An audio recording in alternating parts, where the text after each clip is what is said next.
Wassalamu Rasulillah wa ala alihi wa sahbihi wa walah wa la hawla wa la quwata illa billah ma ba'd.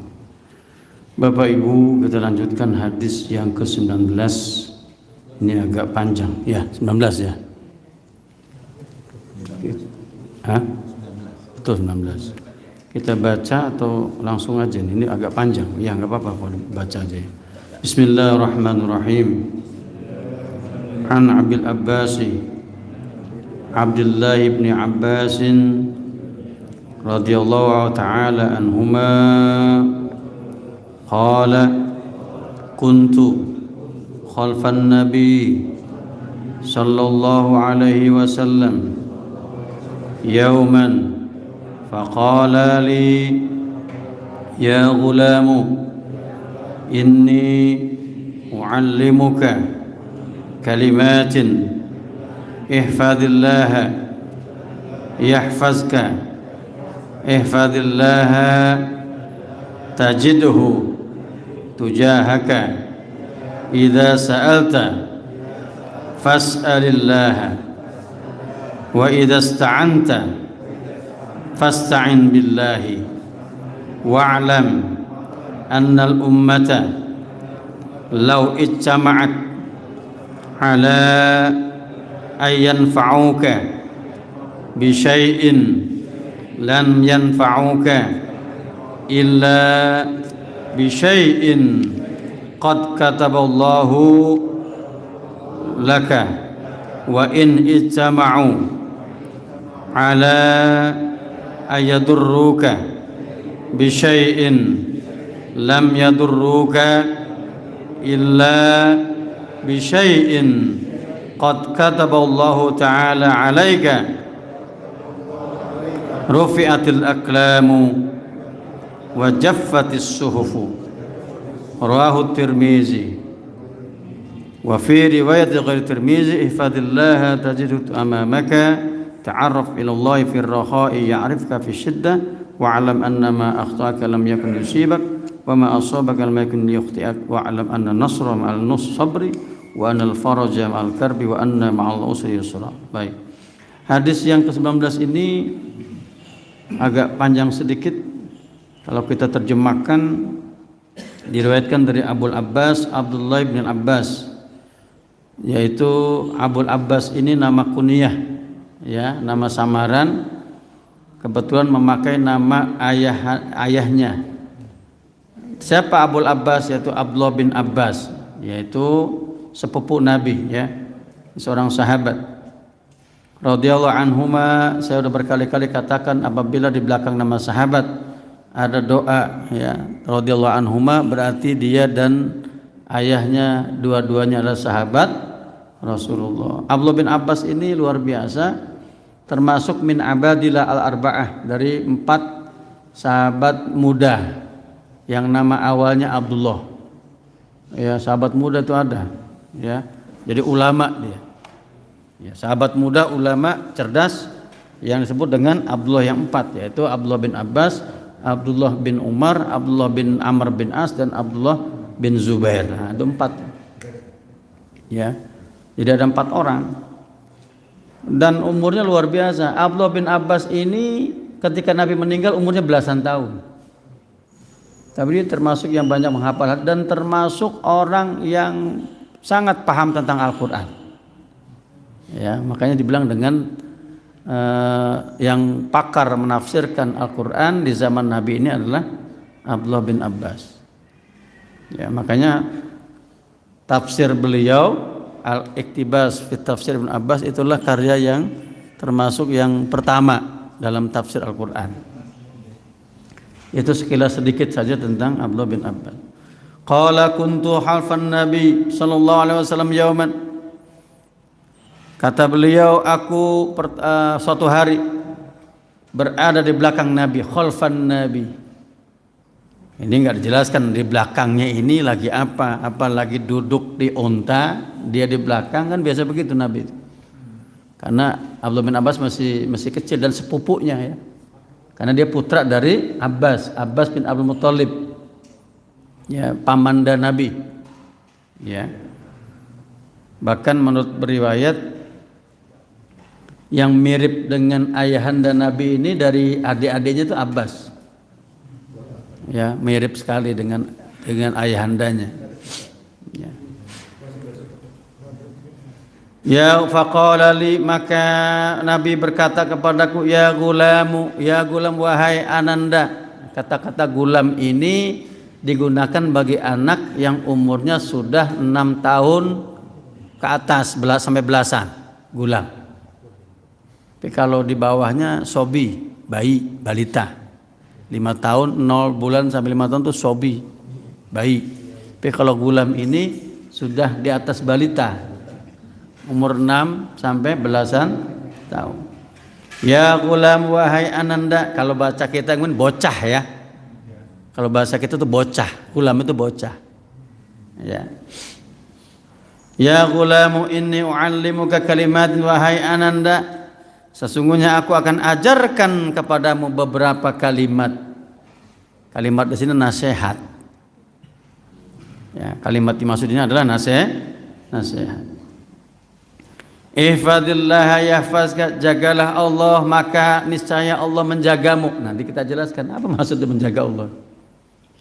Ihfazillah tajidu ama tujahaka, jagalah Allah maka engkau akan menemukan Allah di hadapanmu. Mendapatkan Allah di hadapanmu. Nanti kita jelaskan. Idza sa'alta fas'alillah, kalau kamu meminta, mintalah kepada Allah. Ya. Wa idza sta'anta fasta'in billah, apabila kamu minta pertolongan, mintalah pertolongan kepada Allah. Wa'lam annal ummata, ketahuilah annal ummata, sesungguhnya umat manusia, law ijtama'at, seandainya semuanya berkumpul, ya, ala ayan fa'uka bisyai'in, untuk memberimu manfaat, ya, dengan sesuatu, diberi manfaat nih, sekumpul semua manusia, ya, dari mana-mana itu ya. Lam yanfa'uka illa bisyai'in, niscaya mereka tidak akan bisa memberimu manfaat. Nah, semua manusia seandainya berkumpul akan memberimu manfaat dengan sesuatu, tapi niscaya tidak akan bisa memberi manfaat kepadamu semuanya itu illa bisyai'in, kecuali dengan sesuatu qad katallahu ta'ala laka, yang telah Allah gariskan kepadamu. Jadi kalau belum digariskan nggak akan terjadi. Meskipun didukung banyak, ini bentar lagi mau pilpres nih, ya, banyak deklarasi mana-mana. Kalau memang garis tangannya nggak jadi, ya, betul nggak? Iya, itu takdir tuh. Wa in ijtama'u ala ayadruka bi syai'in, seandainya mereka bersepakat, berkumpul semua manusia ini ala ayadruka bi syai'in, untuk mencelakakan kamu dengan sesuatu, lam yadurruka illa bi syai'in qad katallahu ta'ala alaika, mereka pun tidak akan pernah bisa mencelakakan kamu, membahayakan kamu, kecuali dengan sesuatu yang telah Allah gariskan, tetapkan. Meskipun banyak orang nggak suka sama calon ini, dibully, di macam-macam, ya kalau Allah berkehendak dia jadi. Yang bulinya nggak akan berpengaruh, ya nggak? Itu, jadi nggak usah takut. Ya, nggak usah takut. Allah yang maha kuasa. Rufi'atil aklam wa jaffatis suhub. Ya. Aklam ini pena takdir, catatan takdir sudah mengering, sudah diangkat, ya, sudah diangkat nih. Sudah selesai itu. Dunia sudah ada, sudah selesai. Ya, pena pencatat, ya, penulis takdir ini sudah diangkat, wa jaffatis suhub, dan lembaran-lembaran takdir sudah mengering. Nah, maksudnya apa? Sudah dicatat semua. Takdir kita masing-masing sudah dicatat, termasuk kapan kiamat, ya, itu sudah tercatat. Tinggal pelaksanaannya. Nah, itu rahasia Allah. Kapan kita mati, dengan apa kita mati, di mana kita mati, bersama siapa kita mati, sudah ada catatannya. Cuman dirahasiakan, kalau tahu enak bener ya. Oh iya, bakal matinya begini begitu. Rawi Tirmizi, diriwayatkan Imam Tirmizi, wa qala haditsun hasanun sahih, ini hadis hasan sahih. Hasan sahih itu maksudnya apa? Asalnya hasan li zatih, tapi ditopang dengan jalur lain menjadi sahih li ghairi. Begitu. Kira-kira begitu penjelasan. Wa fi riwayat ghairi Tirmizi, dalam riwayat selain Imam Tirmizi, ini Tirmizi nih versi lafadznya. Ihfadillah tajidhu amamaka, jagalah Allah maka akan menemukannya di hadapanmu. Ta'arraf ilallah fir raha, kenalilah Allah di saat kamu lapang. Ya'rifka fi syiddah, niscaya Allah akan mengenalmu di kala sempit. Oh, kenali Allah di saat lapang, Allah akan mengenali kita di saat sempit, susah. Kadang-kadang baru ingat Allah ketika susah. Kalau pas senang mah lupa, sholat juga kagak, ngaji apalagi. Nah, itu. Iya, kalau udah senang kan gitu. Pas susah baru udah proyek macet baru ingat Allah ya. Itu. Wa'lam anna ma akhtu'aka lam yakun liyukhti'ak liyusibak. Ketahuilah sesungguhnya apa yang telah terjadi menimpamu itu bukan musibah sebenarnya. Bukan semata-mata musibah menyalahkan kamu, dan apa yang menimpamu bukan semata-mata menyalahkan kamu. Artinya apa? Tidak selalu musibah itu karena kesalahan kita. Ini kan lagi ramai nih gempa di Turki kemarin, Suriah. Banyak dosa, belum tentu. Ya, itu murni musibah. Di situ banyak yang hafal Quran, ya, banyak yang ahli ibadah, ya. Jadi jangan langsung memponis, banyak dosa. Cianjur gempa kemarin, banyak dosa. Nih, jangan dulu. Belum tentu, ya. Maka sebetulnya dilihat kalau itu musibah menimpa orang beriman sebagai cobaan. Tapi kalau itu menimpa orang yang tidak beriman, orang ahli maksiat, berarti sebagai teguran. Gitu aja. Jangan suuzon dulu. Ya. Wa'lam anna nasra ma'as sabri, ketahuilah bahwasannya kemenangan itu beserta kesabaran. Jangan pernah berpikir menang kalau enggak sabar. Jangan pernah berpikir sukses kalau enggak pernah sabar. Harus sabar, Pak. Saya masukkan anak saya 3 orang ke pondok. Sabarnya luar biasa, Pak. Bentar-bentar dia waktu awal-awal masuk itu nangis tiap hari, teleponan minta pulang. Apalagi yang perempuan 2. Iya enggak? Kalau enggak kuat-kuat kita udah langsung suruh pulang aja lah. Kadang-kadang yang satu sakit, ya namanya jauh dari orang tua. Alhamdulillah sekarang tanpa terasa sudah selesai di pondok, lanjut S1 di situ, lanjut S2 selesai. Udah 15 tahun di pondok. Kalau ilmunya alhamdulillah bisa gantiin bapaknya kalau nggak ada, ya. Iya, itu gara-gara sabar, Pak. Orang tua sekarang kalau nggak sabar didik anak gitu, dimasukin pondok sebentar ngeluh, udah pulang aja nak. Jangan begitu, ya. Sabar itu diantaranya apa? Sabar dalam mendidik anak, sama juga suami sabar mendidik istri. Istri juga sabar menghadapi suami, apalagi udah umur 60 ke atas. Banyak macam-macam mintanya, Bu ya. Iya, pengen kopi ini loh, kopi setengah pahit, apalagi macam-macam dah. Ya. Wa anal faraja ma'al karbi, dan sesungguhnya ya kelapangan itu setelah kesusahan. Jangan berharap lapang kalau belum pernah susah, ya. Orang bisa menghormati, ya, orang bisa menghargai kesehatan kalau setelah sakit. Kayak saya nih, ya. Wah, Allah, berharga banget ya. Dokter kemarin bilang Bapak saraf kejepit, 4 di pinggang, 1 di atas. Jadi kalau kambuh kayak kemarin tuh, leher sakit nggak bisa nengok. Iya, hati-hati jaga badan, makanya Pak, jangan sembarangan sok-sokan masih kuat ngangkat barang gitu ya. Ya, itu gara-gara itu. Ya, itu sih wasilah. Artinya apa? Kita bisa menghormati, menghargai nilai kesehatan setelah sakit. Kita baru bisa menilai ya kekayaan atau kelapangan setelah sempit. Istri baru kehilangan, baru menghormati adanya suami setelah nggak ada, ya nggak? Suami pun begitu, baru melihat pentingnya istri kalau istrinya udah nggak ada. Baru terasa, Pak. Kalau masih ada mah biasa aja, ya. Diomel-omelin, ya. Dibodoh-bodohin, ya enggak? Tapi ingat, bener, termasuk orang tua nih, baru kita rasakan pentingnya mereka setelah mereka nggak ada, ya.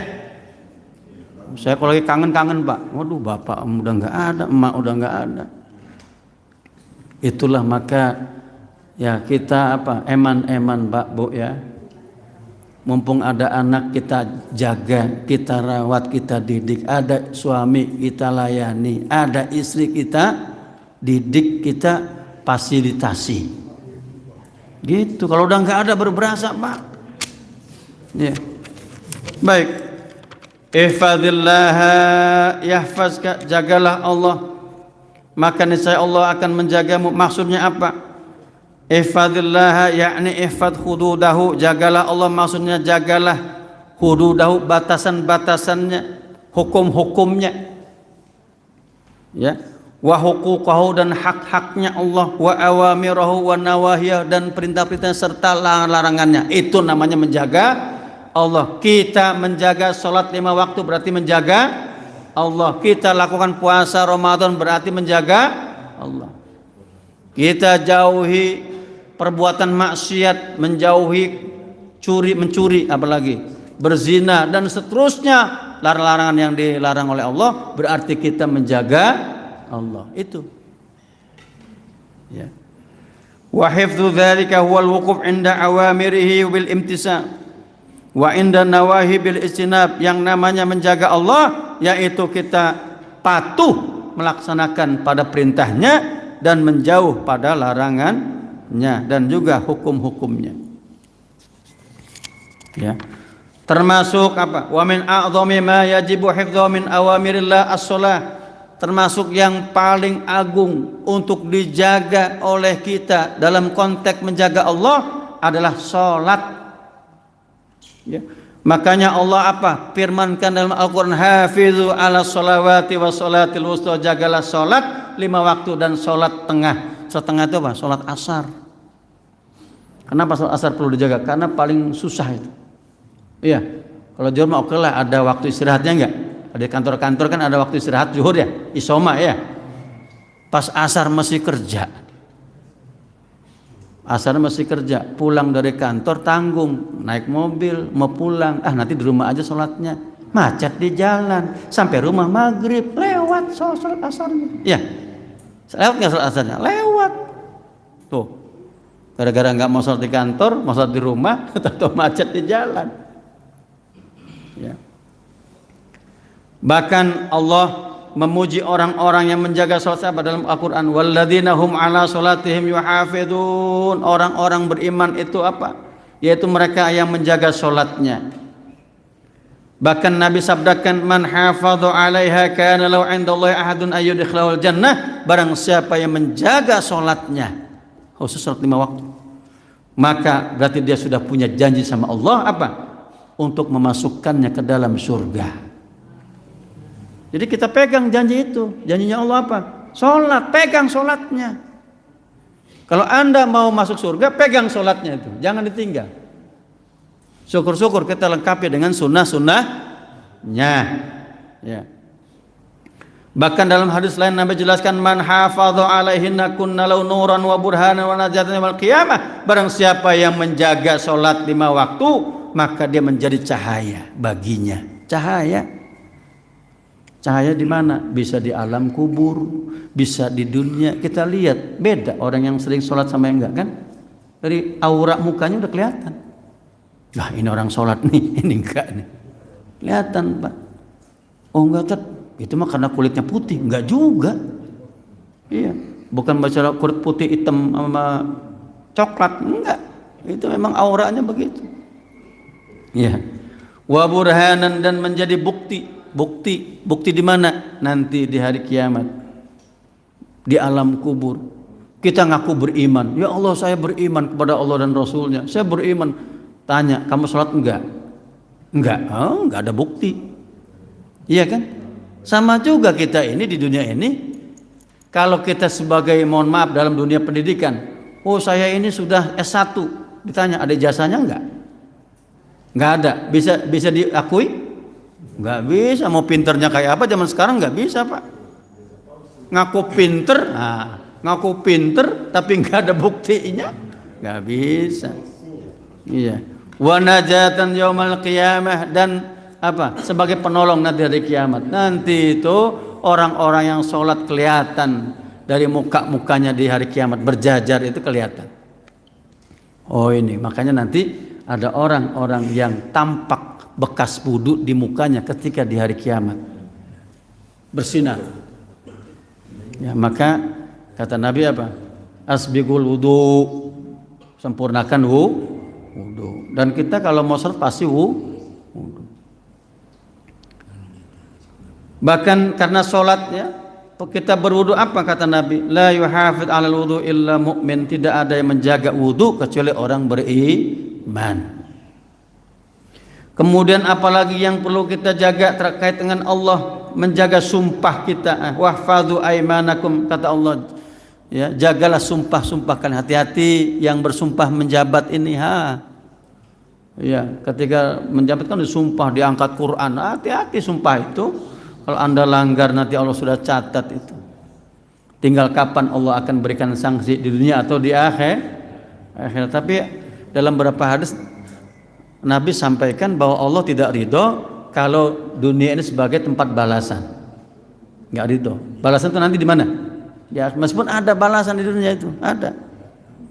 Makanya jangan pernah berkecil hati, ya Allah itu orang kafir kaya banget ya. Saya ini udah sholat rajin enggak kaya-kaya. Ya, jangan putus asa, biarkan mereka kaya dalam rangka mereka diuji dalam kemaksiatan ya.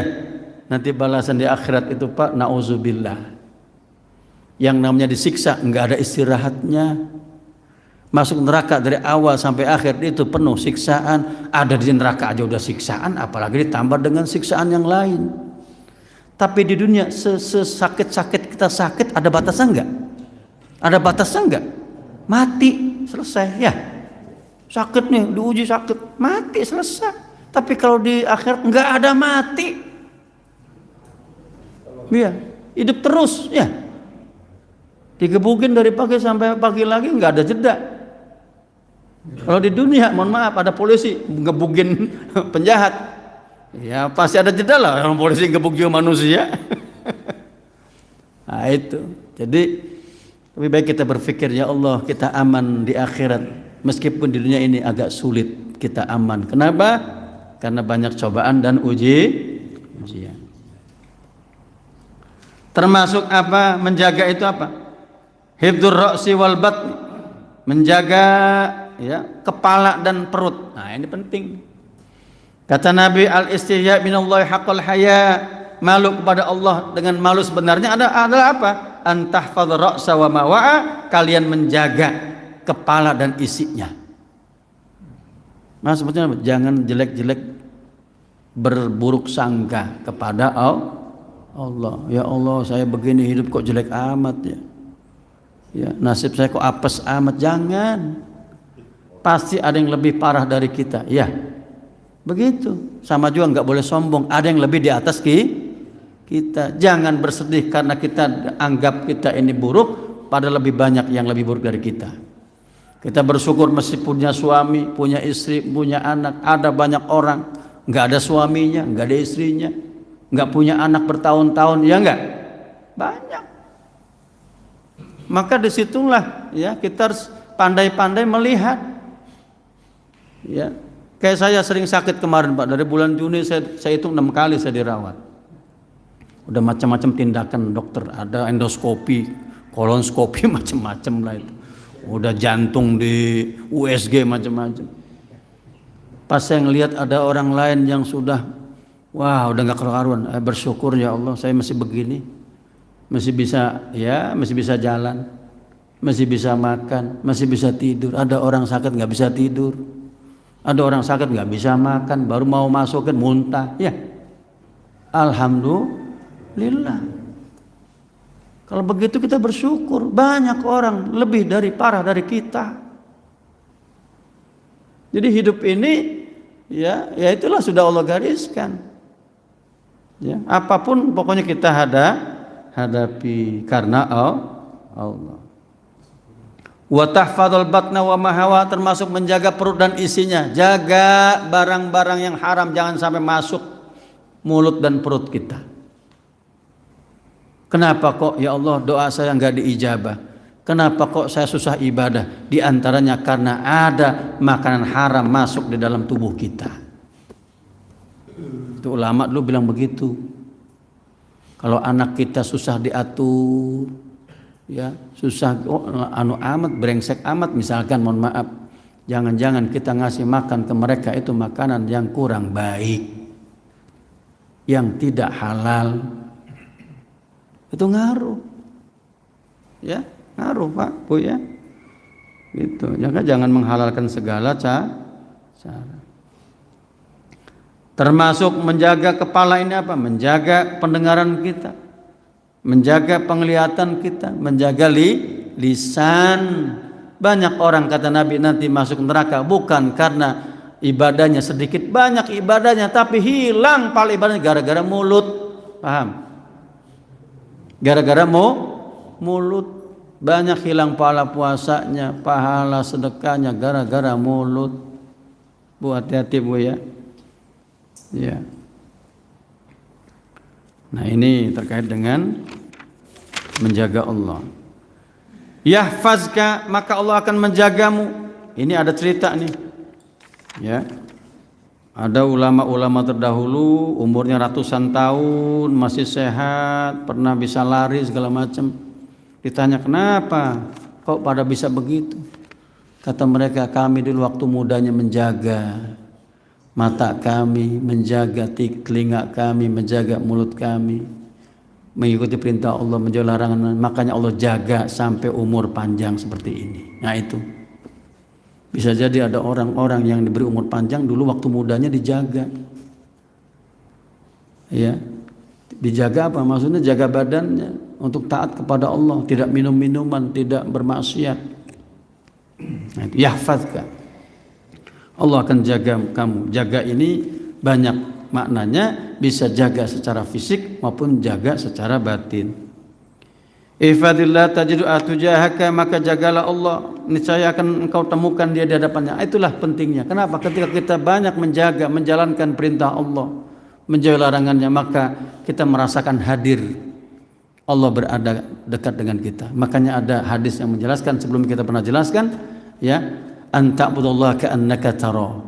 Sembahlah Allah seakan-akan engkau melihatnya. Fa illam takun tara fa innahu yaraka. Kalau kamu tidak bisa melihatnya, pastikan, yakinkan Allah melihatmu. Kan begitu? Merasa hadir. Itulah pentingnya kehadiran agama dalam kondisi sekarang yang serba susah, Pak. Sedih kita kalau melihat sekarang ada orang tua bunuh anaknya, anak bunuh orang tua. Iya, zaman rusak.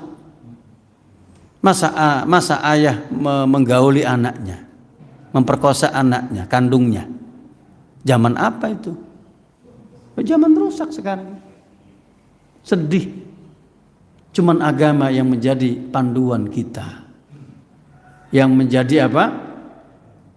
Panduan pegangan kita. Maka didiklah keluarga kita dengan agama itu. Dididik. Nomor satu itu. Kenapa? Itulah yang akan melindungi kita. Ya. Wa idza sa'alta fas'alillah, kalau kalian minta, mintalah kepada Allah, minta. Dan jangan pernah bosan meminta. Jangan pernah bosan meminta kepada Allah. Ya Allah, ini kayaknya enggak. Nah, kenapa? Kata Nabi, kalau kalian meminta kepada Allah, andai kata kalian tidak diberikan ya permintaan kalian sekarang, pasti Allah akan berikan nanti di akhirat. Tapi kan sudah mendapatkan pahala. Kenapa? Meminta kepada Allah sudah menjadi ibadah. Ibadah, minta dengan doa itu ibadah. Makanya dibilang ad-doa mukhul ibadah. Doa itu adalah intinya ibadah. Ya. Wa idasta'anta fasta'in billah, apabila kalian minta tolong maka minta tolong kepada Allah. Nah, ini ada meminta, ada minta tolong, beda kan? Kalau minta itu kan banyak, tapi kalau minta tolong ini khusus. Ya, minta tolong dalam kesusahan. Biasanya kalau minta tolong kepada dalam keadaan kesusahan. Wa'lam annal ummata law istama'at ala ayyan fa'uka, ya, bisyai'in. Ketahuilah kalau seandainya semua manusia berkumpul memberi kamu manfaat, maka tidak akan sanggup memberi manfaat kalau belum Allah takdirkan. Begitu sebaliknya, kalau ada orang ingin mencelakai kamu, semuanya ini kalau belum takdirnya maka tidak akan pernah terjadi. jadi. Ini satu satu rumusan yang harus kita pegang. Ini bicara takdir dan kekuasaan Allah. Tinggal kita yakin atau tidak. Ini masalahnya kita rajin sholat, tapi pas ada begini cobaan kita goyah. Kita nggak yakin kepada Allah. Ya enggak? Mohon maaf, misalkan banyak kasus ada orang kesulitan ekonomi, akhirnya apa? Sekeluarga bunuh diri. Kan nggak kuat, nggak yakin. Mengakhiri hidupnya begitu itu bukan solusi, ya enggak? Orang bunuh diri itu menjadi kafir ya, karena nggak percaya dengan hidup yang sudah Allah gariskan. Maka jangan pernah bersedih ketika dalam keadaan kita mendapat musibah, dan jangan sombong ketika mendapatkan nikmat. Ini rumusannya. Karena siapapun ingin membahayakan kamu, kalau enggak Allah takdirkan, izinkan, enggak akan terjadi. Begitu juga ada yang memberikan manfaat kepada kamu, tidak akan terjadi kalau enggak Allah izinkan. Kemudian dalam riwayat lain ya dikatakan itu, ta'aruf ilallahi firraha, ini rumusan juga. Kenalilah Allah, dekatilah Allah di saat kamu senang, lapang. Kelapangan ini sering membuat orang itu lupa. Maka kita berbeda apa? Ingat kepada Allah. Kenapa di saat kita lapang kita ingat, insya Allah ketika susah Allah akan ada di sisi kita. Yakin. Ya, yakinlah itu. Ya'rifka fi syiddah, maka Allah akan mengenalmu dalam keadaan susah. Dan yang tadi disebutkan, saya sampaikan bahwa apa yang menimpamu bukan untuk menyalahkanmu. Ya, artinya boleh begitu ya. Ya Allah, saya kena musibah begini, mungkin saya banyak dosa ya. Boleh, tapi jangan langsung minder. Boleh dalam rangka introspeksi enggak ada manusia yang bersih, ya enggak? Kullu bani Adam khata'un, kata Nabi. Semua anak manusia itu pasti bersalah. Wa khairul khata'ina tawwabun, dan sebaik-baik yang bersalah adalah yang bertaubat itu orang yang kembali kepada jalan Allah. Wa'lam anna an-nasra ma'an sabri, ketahuilah bahwa kemenangan itu dengan kesabaran. Coba ingat ketika dulu peperangan Badar, jumlah muslim sedikit, jumlah kafir banyak, udah sedikit peralatannya terbatas, sedangkan kafir jumlahnya banyak dan peralatannya canggih. Nah gitu kira-kira. Tapi apa, di saat itu satu orang muslim dengan kesabarannya bisa membunuh, mengalahkan 20 orang. Ini kan di Al-Quran, coba lihat, 20 orang, satu orang mengalahkan 20 orang. Kenapa? Ketika berhadapan itu orang kafir ngelihat orang muslim itu luar biasa menakutkan. Ya, meskipun dalam riwayat kenapa orang kafir itu takut ketika makanya kalah dalam perang Badar, ya, karena turun malaikat banyak ya. Itu tadi malaikat ikut berperang. Cuman kan nggak kelihatan.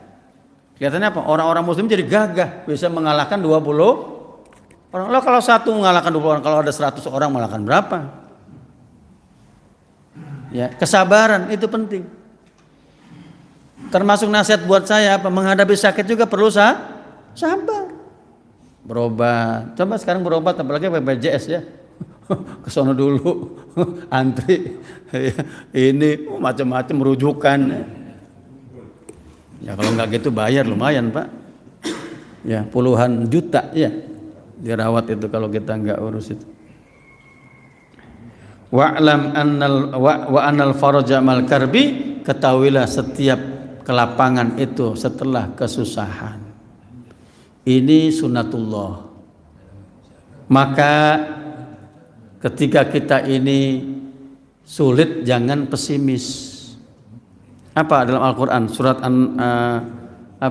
surat Al-Insyirah, coba Pak. Inna ma'al usri yusra. Diulang 2 kali ya. Inna ma'al usri yusra wa inna ma'al usri yusra. Kata-kata itu diulang. Meskipun kalau kita lihat kata-kata al-usrnya itu pakai alif lam, ma'rifat. Dalam bahasa Arab yang namanya kata ma'rifat alif lam diulang-ulang berapapun artinya satu. Ya, yusronnya pakai nakiroh tanpa alif. Dalam bahasa Arab kalau kata-kata nakiroh tanpa alif lam diulang-ulang berapapun maka nilainya itu. Artinya ketika kita memahami inna ma'al usri yusra wa inna ma'al usri yusra berarti apa? Satu kesulitan berbanding dua kemudahan. Paham? Itu Allah yang ngasih tahu tuh di Al-Quran. Anda punya satu musibah, ada dua kemenangan. Anda mengalami satu kesulitan, ada dua kemudahan. Nah, itu akan Allah balas itu. Iya, berapa banyak orang yang dulunya dicoba akhirnya menjadi sukses. Ya, berapa banyak orang di PHK sabar dia akhirnya menjadi jutawan, miliarder. Ya, bener nggak? Itu wasilah. Ketika ada musibah bukan berarti semuanya berakhir. Nah ini dia. Wa anna ma'al usri yusra, dan setiap kesulitan pasti ada kemudahan. Saya kira ini dari materi yang saya sampaikan bahwa jagalah Allah di sini adalah jagalah perintah-perintah Allah.